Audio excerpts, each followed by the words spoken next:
नाज़रीन, मोरो में समाजी तंजीम पारां लॉकडाउन सबब मुतासिर थींदड़ पोरहतन में राशन विरहायो वियो। वधिक तफ़सील ॿुधाइण जे लाइ असां सां वीडियो लिंक ते मौजूद आहे आवाज़ जो रिपोर्टर अयाज़ सोलंकी। जी अयाज़।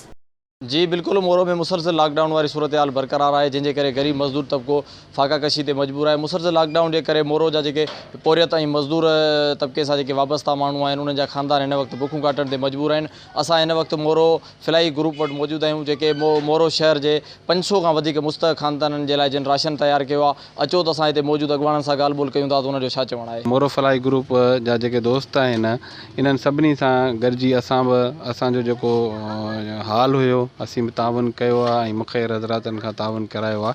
सो मोरो फलाई ग्रुप वारनि बि सुठो कमु कयो आहे, मां उन्हनि खे एप्रिशिएट कयां थो। लॉकडाउन जे सूरत हाल खां पोइ जेको आहे सो मज़दूर तबिको जेको आहे घर ते वेही पाबंद थी वियो आहे, उन जे करे हू बेरोज़गार थी वियो आहे। उन जे करे असां हिकिड़ो ग्रुप जोड़ियोसीं मोरो फलाई ग्रुप जे नाले सां, जंहिंमें असांजा जेके मेंबर आहिनि असां मुख़्तलिफ़ मुख़ैर हज़रात सां तावन सां जेको आहे सो असां इहो पंहिंजो राशन गॾु कयो आहे 500 खानदाननि ताईं। वरी असांजी गॾियल काविश आहे ऐं कुझु मुख़ैर हज़रातनि में असांजी महिरबानी कई आहे, मदद कई आहे असांजी।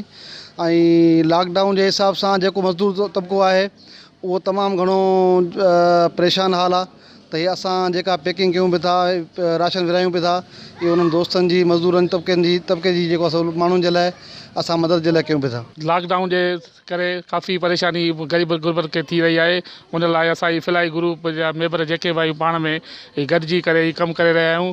उम्मीद आहे असांजा जेके बि मुख़ीर हज़रात आहिनि जिन ताउन कयो आहे उनजी बि महिरबानी ऐं ॿियनि खे बि गुज़ारिश आहे त असांजा ताउन कनि। जी अवां हिते मौजूदु मोरो फिलाई ग्रुप जे इंतिज़ामिया जी ॻाल्हि ॿोल ॿुधी, हुननि जो चवणु आहे त असां पंहिंजे पाण मदद ऐं मुख़ीर हज़रात जे तावन ऐं तवसुल सां असां 500 खां वधीक मुस्तहक़ खानदाननि जे लाइ राशन जो बंदोबस्तु कयो आहे, जेको राति जे अंधेरे में बग़ैर फ़ोटो सेशन जे उन्हनि ग़रीब मिसकिन खानदाननि जे दरनि ताईं पहुचायो वेंदो, जिन जा बचा बुख ऐं बदारी जो शिकार आहिनि, त जीअं उहे पंहिंजी ज़िंदगी बहितर तरीक़े गुज़ारे सघनि।